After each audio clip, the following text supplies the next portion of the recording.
A book can lead you many places.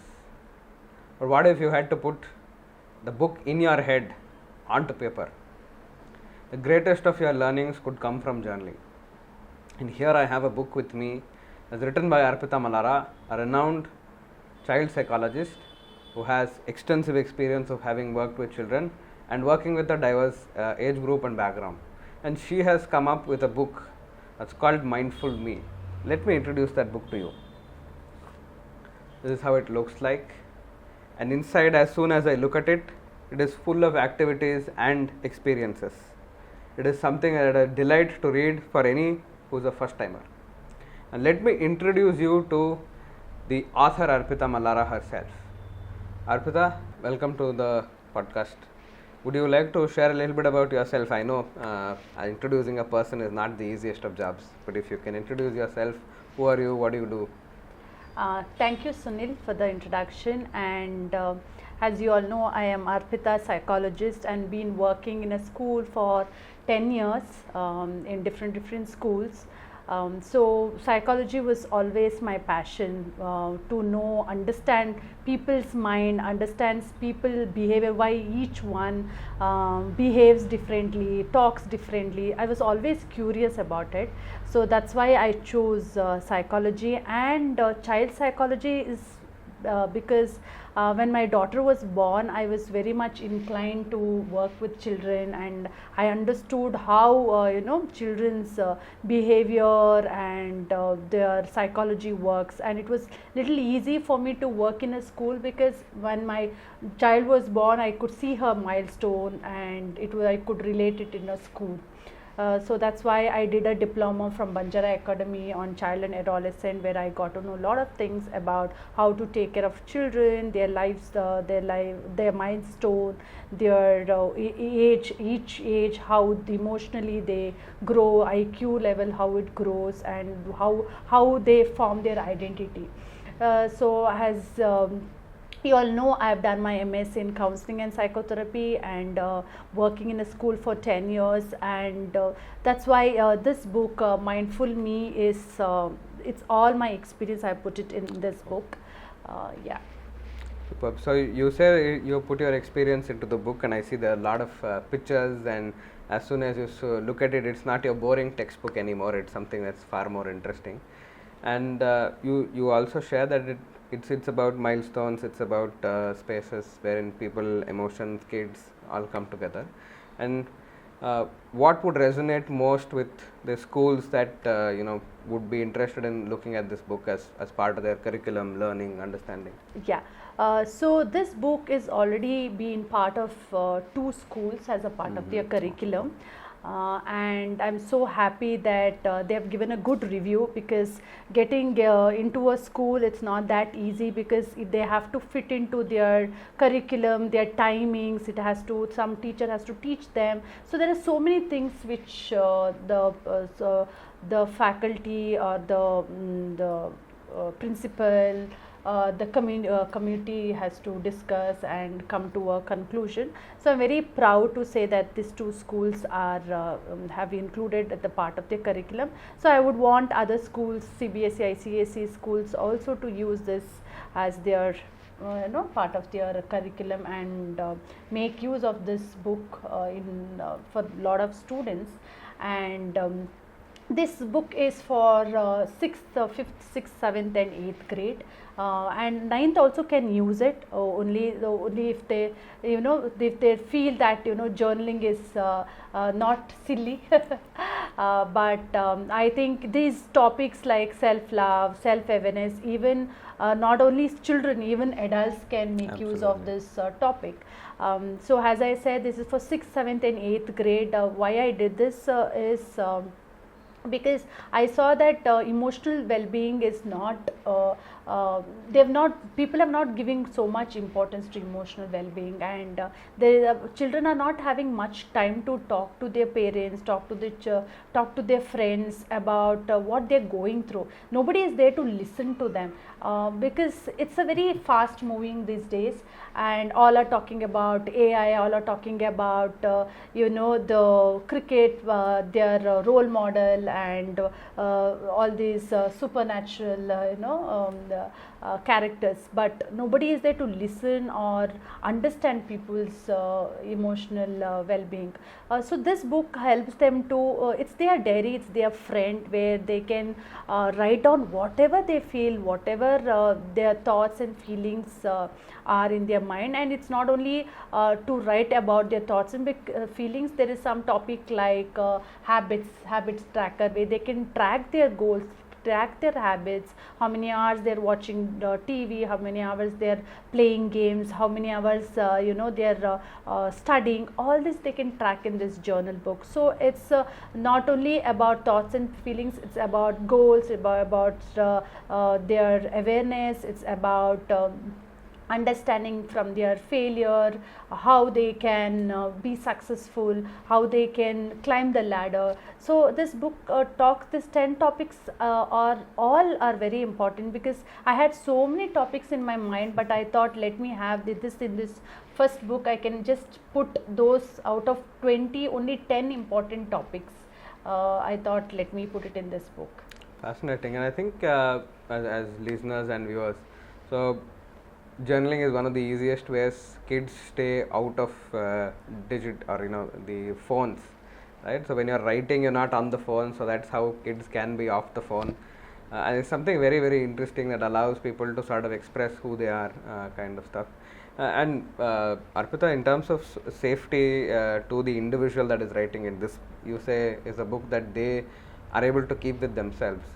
And from a curriculum point of view, what is the need from a school's point to introduce mental health awareness or mental health learning as early as 5th standard into their curriculum? Yeah, so mental health is very important when you're in a school where we focus more on a holistic approach. So emotional well-being is also very important. So if you don't have any book like this, just a moral story, that definitely will help. This book will add on to the their curriculum, or a holistic approach where these children can write what they feel, what they want to, what they what they have done in the day, what kind of emotions they have felt. All that they can just journal and just release it, and they feel really good. There's somebody there for me to listen to, for me to journal and vent it out. I think that aspect of having somebody to listen to is some of the best things and the greatest thing that there is. So what led you to put this book out?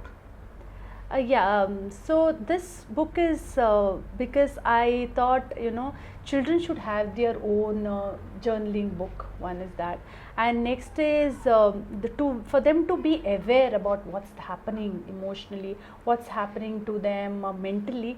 So that's where this book will help them to understand themselves better. And this self-awareness of who they are, what they're doing, how does it help kids? Yeah, so some of the kids are mostly these days, parents want their children to be good in maths, good in science, be a doctor, be an engineer, right? But somewhere they may not be good at that subject, but they may be good at something else. Now it's not like doctor and engineer. There are so many branches these days, right? Yeah. So you can become a photographer, you can become a video editing, you can become a blogger, you can have your own boutique, you can become there are so many branches these days. So this self-awareness will help you to understand your strength at this age, what you're good at, and start working on those. It can be you can start reading about that topic, or start attending some short-term courses on that, or to ask some doubts about it with your parents, right? So this awareness will help you to understand where you are, what are your strengths, and even the weaknesses. Weaknesses will help that if you want to become a YouTuber, or if you want to become a public speaker. So if you're not that good at coming in front of the camera, you can definitely work on it, right? So it's just that mindset that okay, I can do it. That mindset you should have, and this self-awareness will help you to understand yourself better, rather than somebody telling you.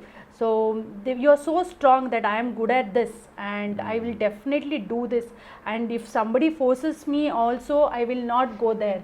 but I'll stick on to this profession, I'll stick on to I will excel. That awareness will come if you're so much into it, or you know that your strength is there. Definitely I can excel.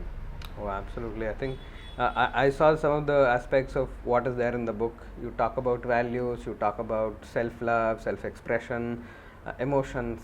So just a quick question around the emotional space. So as a kid growing up and as now your own self, the intensity of what happens in a 10-year-old, 12-year-old has completely changed.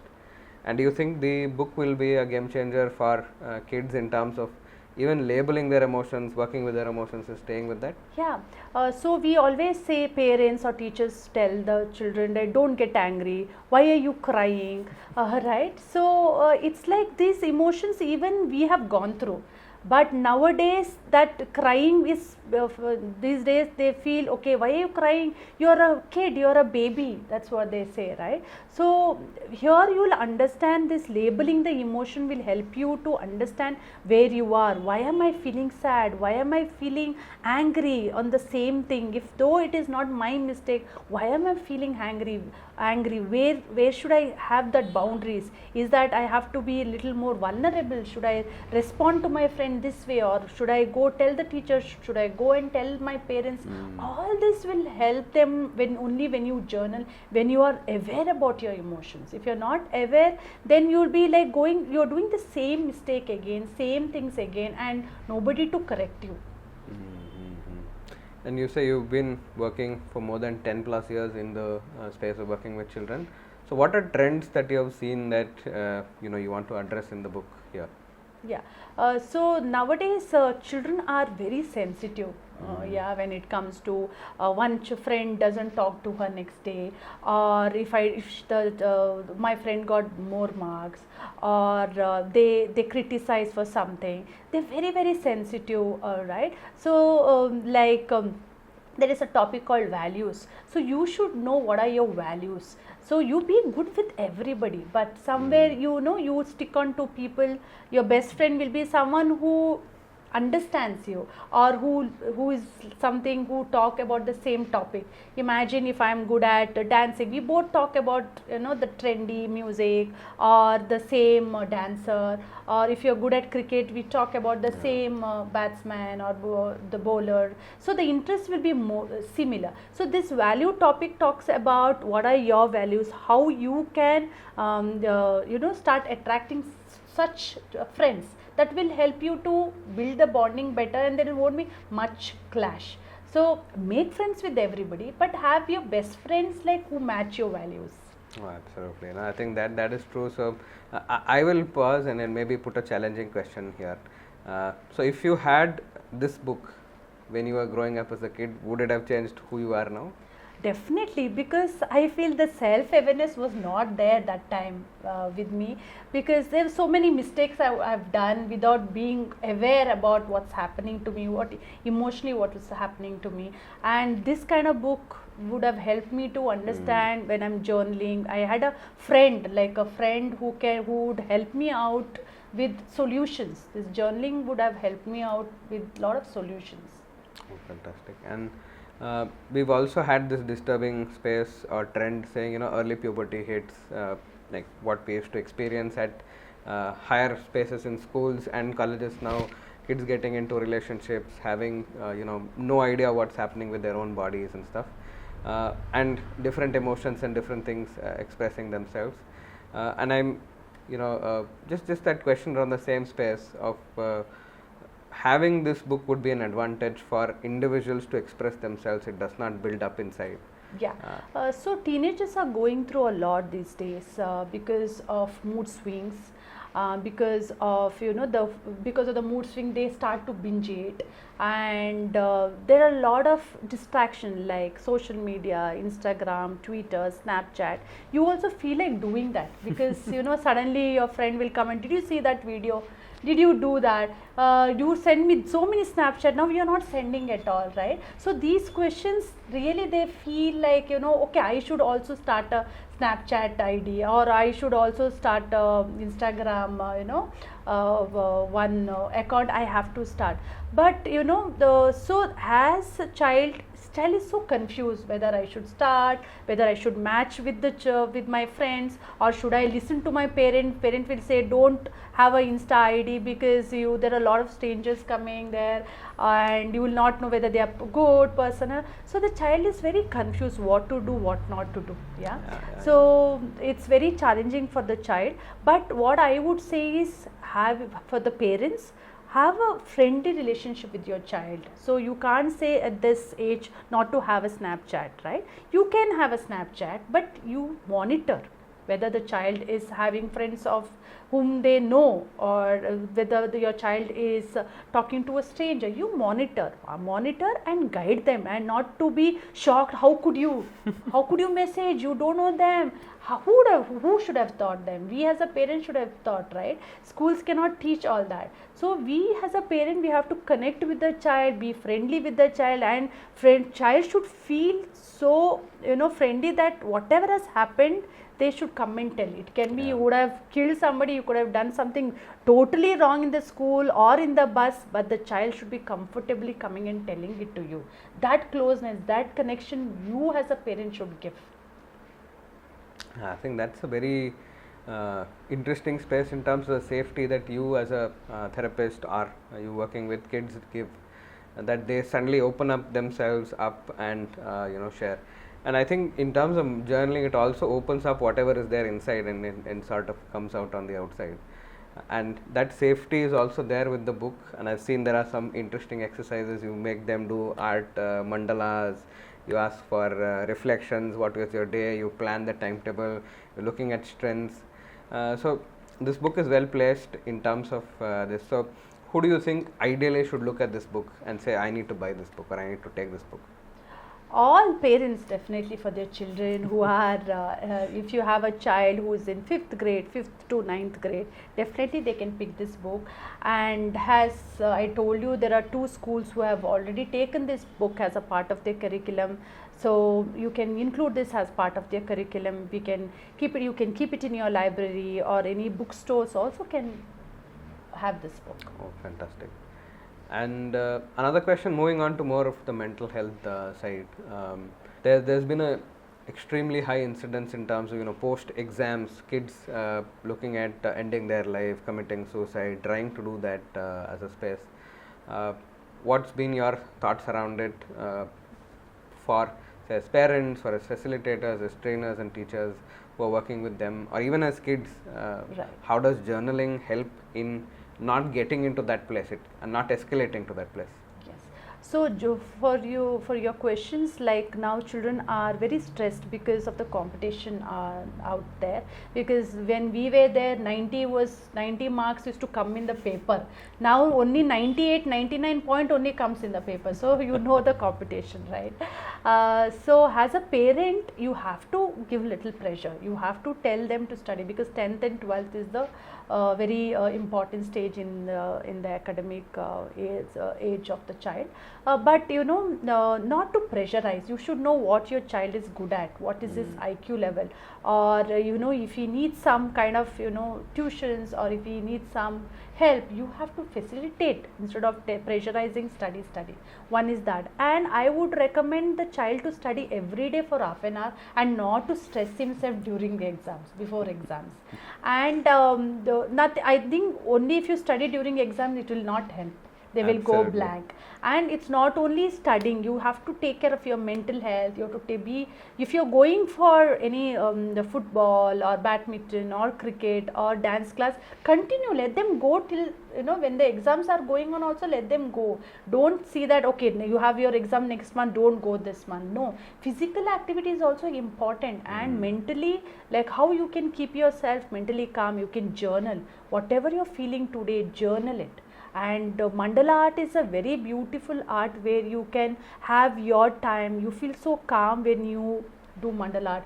Probably like you're studying for 2 hours, you need a break. right? Instead of watching a mobile, do this mandala art. You can use a lot of colors there, and you are so mindfully doing it without getting distracted. So these kind of activities like journaling, mandala art, breathing exercises will help the child to concentrate better, and definitely child will not get stressed. And also sleeping on time, eating on time is also very important during exams. So with kids, there are a lot of things that are going right, need to be looked at, challenges that arise. And what you're sharing and what I'm learning from whatever you're sharing is, it happens iteratively, that you don't let it to a point where, as a parent or as a facilitator, as a school teacher, you don't let it escalate to a point. Journaling helps you diffuse certain things that have come as quickly, as early as possible, and so therefore people are or students are there in the present, and it doesn't affect them much there. And as you said, now like suicidal rates are more, right? So as a parent or as a teacher or a school, what they have to notice in a child, those red flags we say. If the child is not coming for 15 days to school, suddenly child's marks is gone down, or you see the child is not showing any interest. Before he used to show so much interest to go cycle or go play outdoor, but now he is not showing. 1 or 2 days okay, but you've seen that from 10 days he doesn't want to come out of the rooms. These are all the red flag. Instead of waiting till the end, till the school teacher comes and tells you, or you would have got very less marks, instead of that, you notice your child, there's something bothering him, something is going wrong. If he is not opening up with you, we as a therapist, we know we have a lot of tools like art therapy, we have CBT, we have a gestalt therapy, where we make the child open up in a very non-judgmental space. So these red flags you as a parent or a teacher have to find out, otherwise the child is lost. I think there are extremely high distractions in terms of school, and in terms of even the identity of yourself as a kid and as a this thing. And so if I was a kid, which I am, and I'm sitting in front of you and asking Arpitha, how should I work on my mental health as a 10-year-old, 12-year-old kid, if I'm asking that, what are your tips and tricks for that? Yeah, so take mental health as a priority. Don't take that as last, because physical health, everybody are telling about physical health. Go for cricket, go for dance, go for badminton, and IQ also, studies also, you have lot of pressure everywhere. But mental health, we are not talking much. I think now we have to take this mental health very seriously. As a psychologist, I would tell you to take care of your mental health by journaling, by doing lot of mindfulness activities like mandala art, breathing exercise, and also having lot of social connection. It could be with, in your apartment, with your neighbor or someone like-minded people. These will help you to channelize. You feel happy when you are in the same community, right? And also something what you like more, that self-love. There's a topic in my journaling book called Mindful Me. There's a topic like self-love. What you like, you start doing it more.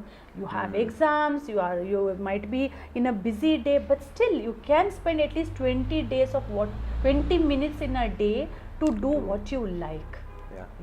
It can be listening to music, dancing, yoga, playing, whatever it is. Please include that every day to have your mental health intact. Awesome. Yeah, I think I can sense that mental health becomes like brushing your teeth. You need to have access to that, and it's more of a fundamental thought process, fundamental right. Maybe a few more questions as we move along. Right now we are seeing this aspect like kids, the amount of things that they know, the things that they are exposed to is pretty high. And even in terms of teenage relationships also, there are quite a lot of relationships that, as parents, as teachers, we don't even know of, but the child is undergoing something like that. Have you had that incidence as a facilitator in terms of your therapy? Yes, so I can tell a case where a parent was like shocked to see that the child is texting him and he is texting back in a very, not in the right way for that age, right? So when they came to me, it was like for the parents was very much shocked. So I had to tell them these are little normal to have, but you as a parent have to guide the child what is good, what is not good, and you have to be friendly with the child. And also I tell, when I counsel children, I say that this is the age you might like somebody, you might adore, or you might love someone, but this is all infatuation. You might tomorrow you might like somebody, so the child will say, yeah ma'am, today I liked him, after 1 week I like somebody else, right? So this is infatuation. You will like everybody, within every week you might like somebody, but this is the age for you to just concentrate on studies, your extracurricular activities, talk to everybody, do those love, relationship, all that you can do it after your 20 years, or when you're more, when you're more matured, where you can take decision and that girl is, correct to me, or that boy is correct to me. And as a parent, don't get shocked with all this, like a child might come and say, I love him, I gave a love letter to him, or she might say, he might say, I gave a love letter. Don't get shocked, but listen to them and just tell them this. You might feel all this at this age, but this is not the age for you to love or date or go outside bunking classes. So explain the child, so that the child knows what is correct, what is wrong, and not to get shocked or not to scold him. I think that's very important in terms of being friends with the teenager that you have, and also essentially making sure that it's not a complete highway, neither is it a traffic jam in Bangalore. You allow freedom of expression, freedom of thoughts and spaces. Arpitha, coming to possibly the last question for today, is there anything that I have missed from the book that you want the audience to know about, and you want to share to the rest of the world? So in this book, one very important topic I would want to discuss is about gratitude. So these days children, they get everything, right? In most of the houses there are only one child, right?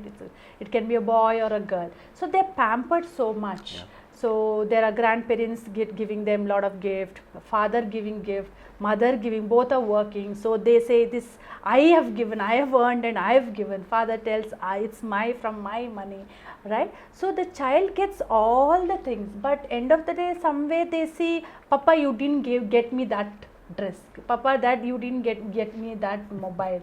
So the want is never ending. So I think we have to teach the child at this age to be grateful for what they have. So otherwise their wants will be, it will go on, it will increase, and they are not happy, they are not satisfied. So I think we have to make them that, tell them every day when they are sitting and eating also, to just tell them what are they grateful for.